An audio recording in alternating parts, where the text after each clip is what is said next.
client of yours is going to go through some defined specific next steps. And it doesn't matter whether you sell widgets or whether you sell services. People go through these next steps. And actually this work came out of the work done by the people behind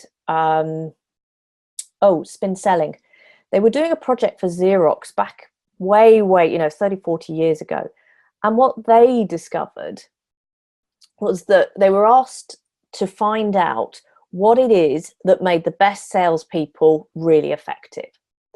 So they went and read all the books around it at the time, which there weren't exactly many. They then went on every single sales course, every program that they could find across the world. There wasn't many at the time. And then they went and interviewed the top salespeople. The first thing they did was they got rid of 50%, because 50% didn't know what they did.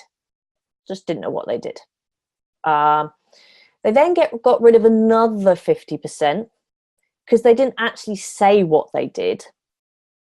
They then got rid of another 50% because even though they said they did what they did, actually it didn't help win the clients. And so they were left with a really, really, really tiny bit.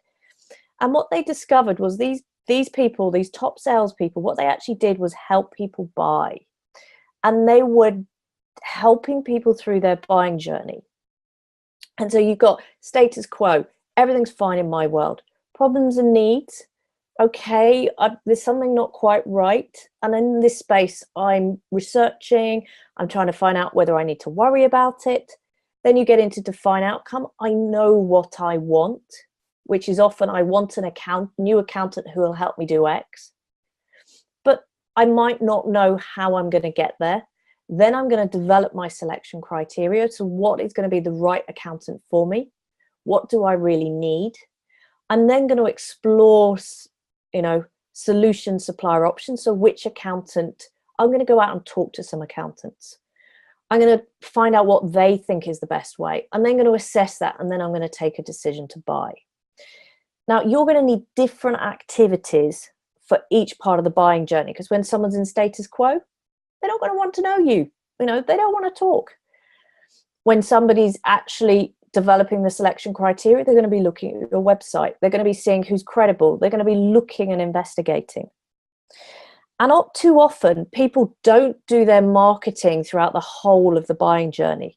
They very often just look at people that are wanting to explore solution supplier options, who are ready to buy now. And unfortunately, if you do that, you're going to miss out on so many people who've been researching online, who've been reading content.